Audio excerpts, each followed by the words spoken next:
but he also rebukes them for something completely different. And I think that's part of Jesus having a backbone. I think that's part of a church that needs to have a backbone. Look in verses 9 through 13.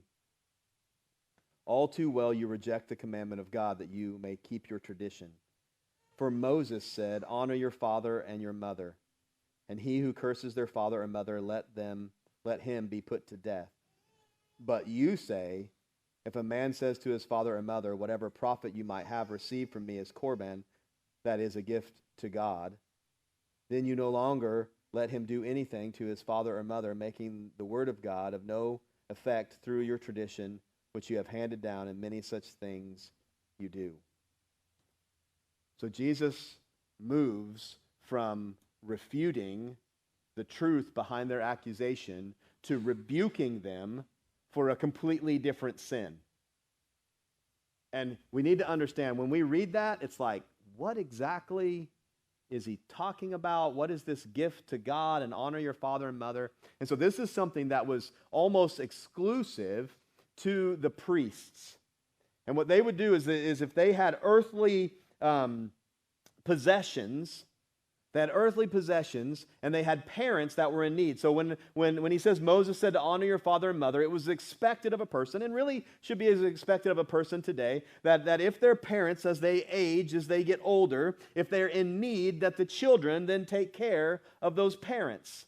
And many times it would have been a financial need. There was no Social Security, there was no Medicare or whatever all of those things are in that day. They were just, if they couldn't work, they were out of money, right? Nobody had 401ks or any of that stuff, right? Nobody was pulling in retirement money, okay? And so the kids were responsible then to take care of it. And so what the priests would do, if they didn't want to give their money away to their parents, they would just turn around and give it to the church and say, this is a gift to God. Sorry, I don't have anything to give you, Mom and Dad. And then as the church took care of the priest still got the benefit of all of the money and all of the things, and their parents were left out to dry. And Jesus says, this is a tradition that you've adopted, and this tradition directly violates the law of God, which says to honor your father and mother. You have dishonored your parents, is what he's telling them. And so here's what's interesting. They're accusing Jesus or the disciples of sinning by violating the traditions of men. Jesus confronts them. He rebukes them for directly violating the word of God that Moses said. He said, this is why you are hypocrites.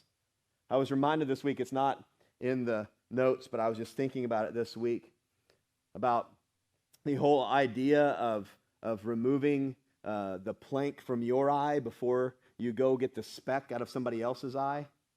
Think about this with Jesus, because we've all got a speck, right?